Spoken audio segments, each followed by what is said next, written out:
Muy buenas noches, Enrique, y a toda la audiencia. Así como lo mencionabas, eso también lo repetía esta tarde justamente el intendente de Asunción, Mario Ferreiro, y algo que llama la atención realmente en base a esta crecida súbita, por decirlo de alguna manera, pero si escuchábamos justamente el informe anterior que hizo nuestra compañera Kiara, allí la gente mencionaba que ellos ya tenían información, si bien ellos no mencionan su fuente de que el río iba a volver a subir. Ellos también están permanentemente en contacto con los trabajadores de repente de las municipalidades o los que se encargan justamente de las mudanzas de ellos en los idas y vueltas que tuvieron en estos últimos 4 años, realmente en la que hubo varias ocasiones ya en que el río subió, y llama mucho realmente la atención en que se considere finalmente súbita esta nueva ocasión en que sube el río Paraguay.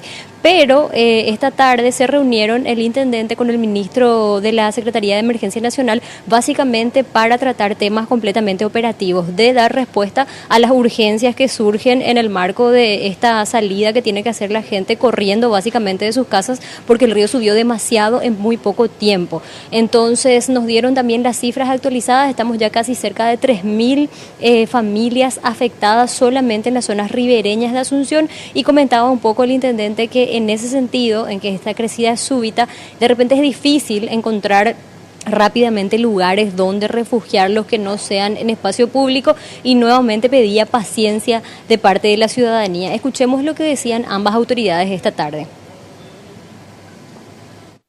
La presencia del intendente Ferreiro obedece a justamente poner los recursos que disponemos ambas instituciones en favor de aquellas familias que así lo requieran. En Asunción, como cifra no consensuada, sino que nuestros técnicos han conversado, y tenemos una afectación de 2.704 familias en la ciudad de Asunción. Asistidos, yo te puedo decir que tenemos aproximadamente un 80%. El resto son familias que no han precisado de asistencia externa. ¿Sí? ¿Cuántos ya fueron a refugios? En refugios tenemos aproximadamente 1.100 familias. La situación no es la más deseada. Pedimos disculpas a la ciudadanía que es afectada, principalmente algunos barrios que se ven invadidos. Estamos buscando otros espacios que no sean espacios públicos. Sabemos que hay lugares que la gente ocupa directamente.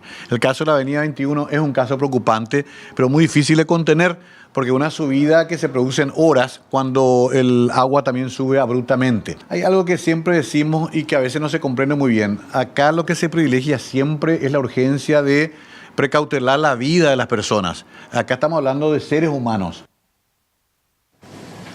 Era lo que decían entonces justamente el intendente y el ministro de la SEN, y esto que decía al final Mario Ferreiro respecto a que bueno, son seres humanos y se precautela la vida, lo cual tiene todo el sentido del mundo. Sin embargo, como les mencionaba, llama mucho la atención que prácticamente en 15 días, porque desde inicios de marzo, para los que recorríamos justamente las plazas y los espacios públicos, escuchábamos a la gente decir: no queremos salir porque sabemos que el agua va a volver a subir, y sin embargo realmente vimos una insistencia, y se entiende también por querer utilizar los espacios públicos, pero sin embargo en todo ese tiempo, si ya había una perspectiva de que iba a volver a subir el río o de que iban a darse estas lluvias, ¿por qué no se fueron buscando esos refugios que ahora en este momento en medio de la urgencia se está tratando de encontrar?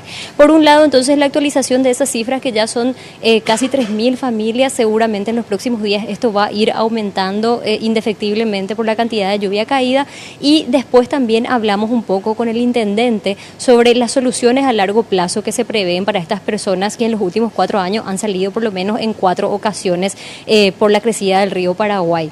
Nos decía él que al menos en proyectos hay miles de viviendas planeadas para estas personas en distintos puntos de las zonas ribereñas de Asunción.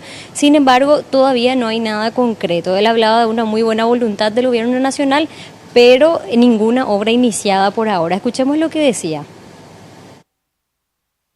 Hay ya cuestiones bien concretas. Primero está el tema del relleno de Bozano, que ha terminado y va a comenzar la construcción de las 800 viviendas en el lugar. Sigue el tema de Costanera Norte, préstamo o donación de Taiwán, que estamos avanzando rápido con el Ministerio de la Vivienda para 2.000 soluciones habitacionales Bañado Norte. Y Bañado Tacumbú, que también estamos muy cerca ya con préstamo del BID incluido, concedido en Washington 2.700 soluciones habitacionales. Ese es el único camino. Y me olvido de Chacarita Baja y Chacarita Alta. Chacarita Alta ya en curso con el BID y Chacarita Baja muy cerca de concretar con el Banco Mundial.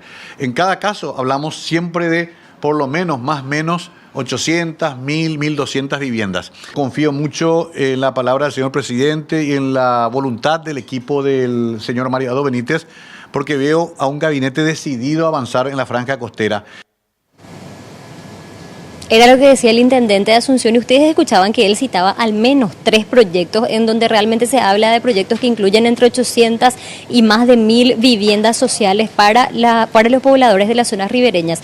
Consultamos con el Ministerio de la Vivienda, que también lo citó el intendente, que es la institución a través de la cual están coordinando estos proyectos, y sin embargo allí tuvimos una sorpresa porque según el ministro Dani Durán no se está pudiendo avanzar en estas obras debido a que el municipio no está haciendo la cesión de los terrenos que son justamente de la Municipalidad de Asunción para que ellos puedan iniciar la obra. Es al menos el planteamiento que hizo el ministro de por qué todavía no comenzó ninguno de estos proyectos, porque hay algunos para los cuales ya hay dinero. Por ejemplo, en el caso justamente del que es fondeado con recursos de Taiwán, en el cual ya está disponible el dinero, pero no comenzó la obra. Escuchemos a Dani Durán sobre esta espera que menciona él, que ya ha sido larga por parte de la municipalidad. Estamos esperando la decisión largamente esperada de la Municipalidad de la capital de ceder esos terrenos que hoy son agua.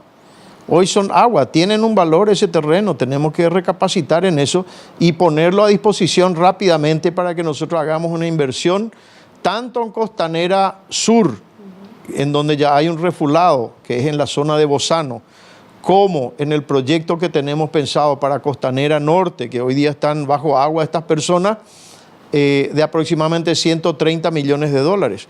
Disponemos de esos recursos, pero estamos esperando que nos den, la tierra. Es una cuestión que ya hemos urgido en 3 ocasiones a la Municipalidad de la capital y le hemos dado plazo hasta el mes de abril, que se cumple este mes, para que tomen una decisión. Caso contrario, nosotros tenemos que ejecutar otros proyectos.